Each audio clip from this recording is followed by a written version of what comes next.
देखो, शबरी ने रोज सेज बिछाई, राम नहीं आया। शबरी ने रोज रंगोली डाली, राम नहीं आया। शबरी रोज बेर तोड़कर लाई, राम नहीं आए।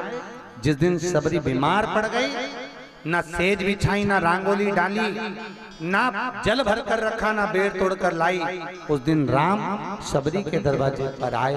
शास्त्र कहता है तुम घर साफ कर कर रखना, कोई नहीं आएगा। जिस दिन तुम्हारे घर में फैला फैला होगा, उस दिन जरूर कोई ना कोई आए, तब कोई पहुंचे।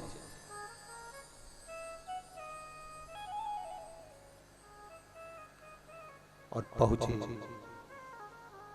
शबरी को नवदा भक्ति का ज्ञान भगवान ने दिया, और नवदा भक्ति का ज्ञान देकर भगवान शबरी अम्बा को अपने में समाहित कर कर हनुमान जी से मैत्री भई, लंका पर चढ़ाई हुई।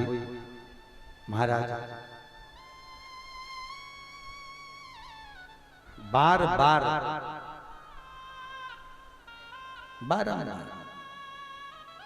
रामचरितमानस कहती है 31 बाण भगवान राम ने रावण को मारे हैं। रावण मरा नहीं है। विभीषण ने कहा नाभि में अमृत है, वो अमृत सूखेगा तब मरेगा। फिर दिया, अमृत सुखाया तो भी नहीं मरा। रावण तो भी नहीं मरा। तब राम जी ने तुरंत हनुमान को बुलाया, हनुमान जरा इधर आइए। हनुमान जी बोले, बोलो प्रभु, ये रावण मरता क्यों नहीं है? हनुमान जी ने विभीषण से कहा, क्यों तूने बोला था कि इसकी नाभि में अमृत है, एक बाण मारी है मर जाएगा, तो ये मरता क्यों नहीं है? विभीषण बोले, हमको ही नहीं समझ में आ रहा कि मरेगा कैसे। हनुमान जी बोले, अब तेरे बस की बात नहीं है, अब मैं इसको समझता हूँ। हनुमान जी तुरंत एक ब्राह्मण का रूप रखकर हनुमान जी महाराज पहुंच गए सीधे लंका के अंदर। लंका के अंदर, और लंका में जाते से हनुमान जी महाराज ने पंडित का रूप रखकर सारी लंका की नारियों का हाथ देखना चालू करा। अब हनुमान जी तो शंकर का अवतार, त्रिलोकी का नाम सब सही सही बताया। जब सब कुछ सही सही बताया, खबर पहुंची मंदोदरी के पास। ए मंदोदरी, दरवाजे पर कोई ब्राह्मण आया है, बिल्कुल सही बताता है, बड़ा विद्वान है। मंदोदरी हाथ दिखाने आई, बाबा बताओ मेरा भाग्य क्या कहता है। हनुमान जी ने कहा, मंदोदरी तेरे पति पर काल समाया हुआ है, केवल तू है जो तेरे पति को बचाई हुई है। मंदोदरी बोली, बाबा तुम बिल्कुल सही कह रहे हो, केवल मेरे कारण मेरा पति बचा है, नहीं तो कब का मर गया होगा। मंदोदरी तेरे पास में कुछ ऐसा है जिसके कारण तेरा पति मर नहीं सकता। मंदोदरी कहती है, बाबा बिल्कुल सही बोले, मेरे पति ने जब तप किया था ब्रह्मा जी का, ब्रह्मा जी से वर मांगा था कि मैं मरूं ना। ब्रह्मा जी ने कहा मरना तो पड़ेगा, तो मेरी नाभि में अमृत दे दो।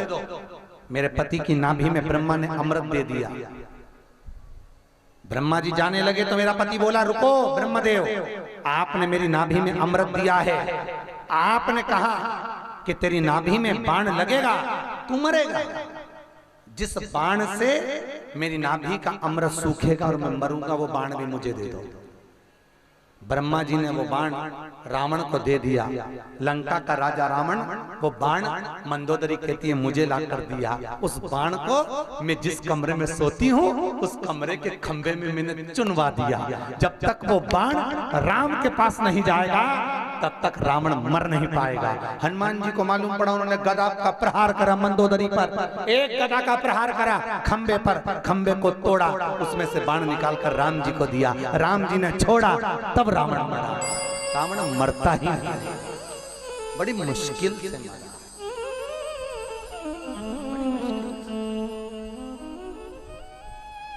तब हमारा सीता जी की परीक्षा, अयोध्या प्रवेश, अवधपुरी में आनंद समा गया, चारों तरफ सुख ही सुख समाहित हो गया। राम जी की निकली सवारी, राम जी की लीला है न्यारी न्यारे।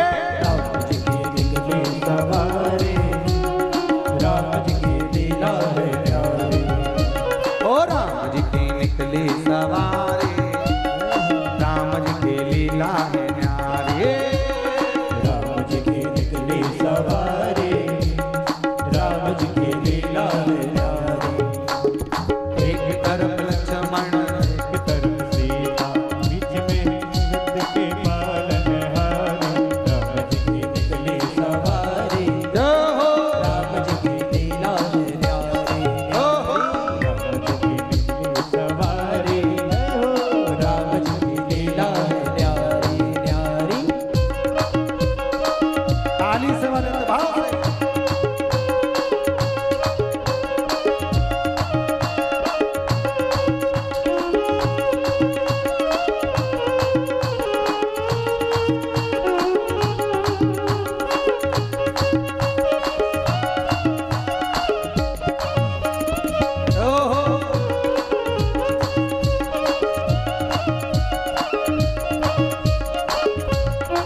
पिता का वचन निभाया, माता पिता का वचन निभाया, वो धोखे से हर ली रावण ने सीता, रावण को मारा लंका को जीता, रावण को मारा लंका को जीता।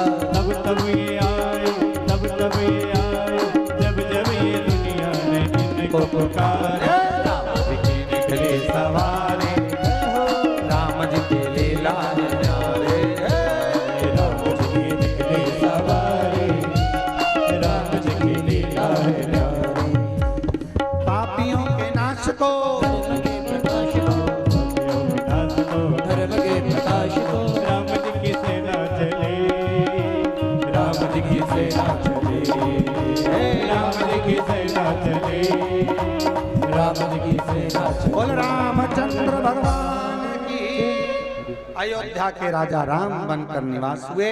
अवधपुरी में राजा राम विराजमान होते हैं। धोबी की वार्ता सुनकर सीता का परित्याग, लव कुश का जन्म, ये सूर्यवंश की कथा यहीं पर विराम की ओर लेते हुए चंद्रवंश की कथा की ओर चलते हैं, जिसका आपको बहुत देर से इंतजार है।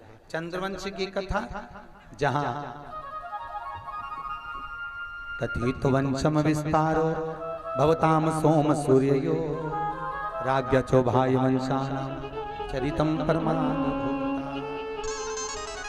मथुरापुरी पर सूरसेनिक आदि राजाओं का राज्य था। कंस अपने काका की लड़की देवकी, जिसका विवाह वसुदेव जी के साथ हुआ है, उसे ससुराल छोड़ने को जा रहा है। तभी